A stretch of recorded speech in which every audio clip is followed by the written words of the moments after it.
Welcome to the Craft Cocktail. I'm Derek, that's Dan, we're making the Dorchester. Dorchester. Dorchester? I don't know if this is necessary for Boston. But hey, why not? Because there's no good reason why not. Let's make this drink. Exactly. This is one of our favorite cocktails. This is an ounce of London dry gin, 3/4 ounce of fresh lime juice, a half ounce of simple syrup, a half ounce of fresh grapefruit juice, a 1/4 ounce of Luxardo Maraschino. We've gone through bottles just making this specific drink. And a grapefruit twist garnish. Typically we leave that off because we don't have time for garnishes. We're making these in triples and quadruples for everybody. Yeah.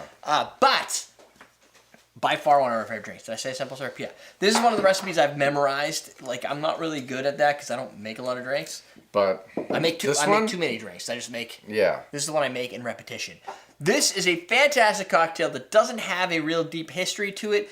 I did some research and it looks like Charles Fahn's Slanted Door. It's a book and a restaurant, a Vietnamese restaurant, I believe. Vietnamese. That has this. I got this as a submission, a fan submission on Common Cocktails. I made it, we enjoyed it, we've made it ever since, and that's kind of where it left. It's definitely one of our favorite cocktails. Yeah. So I ended up, I'm like, well, there was a Dorchester in Boston, so maybe it's there.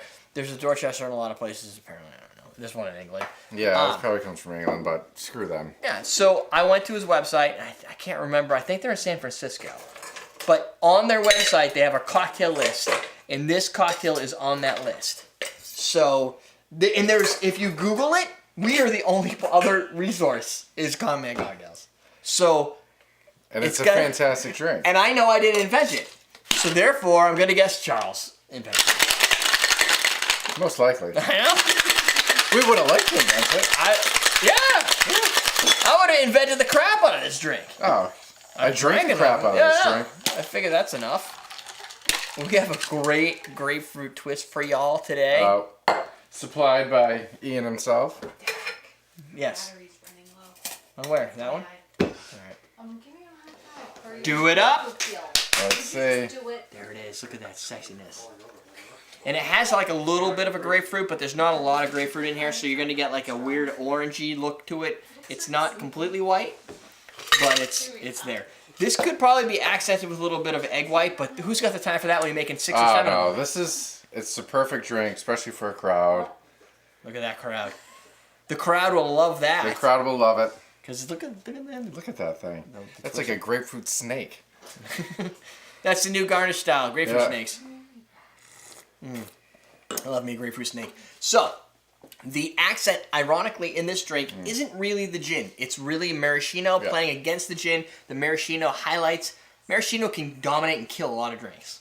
It's just very strong. Yes. It's not cherry flavor. It's something in between. And this gives a little bit of the sweetness that almost makes it taste like this maraschino cherry in here, even though it's very earthy and minerally. And there's only a 1/4 ounce in it. I know. It'll take you over. But it makes the drink. Right. It gives you a reason to buy this entire bottle. It does. Besides the other drinks that might be made with Luxardo, this is the killer app. It is. I like it. The mix with the gin and the grapefruit. And the beauty is, comes through. You can make this drink with only a couple grapefruits. Like, you can make a lot of these. I can attest. You can make. With 2 grapefruits, we made a lot of these drinks. You can make a lot of these drinks. Yeah. You just need to buy this big bottle. Yeah, that's the trick. Yeah. You need a bottle of maraschino. Justifies it completely. There's other classic cocktails that call for maraschino. Ironically, maraschino is one of those. Maraschino, blue curacao, or curacao in general, not necessarily blue, and absinthe are like the 3 modifiers that a lot of classic recipes call for, like a little dash of here to make it their own. So you could take a Manhattan or anything, and if you just add like maraschino or curacao, you can give it a new name and make it your own drink. Maraschino is definitely, you can always taste it in a drink. Yep.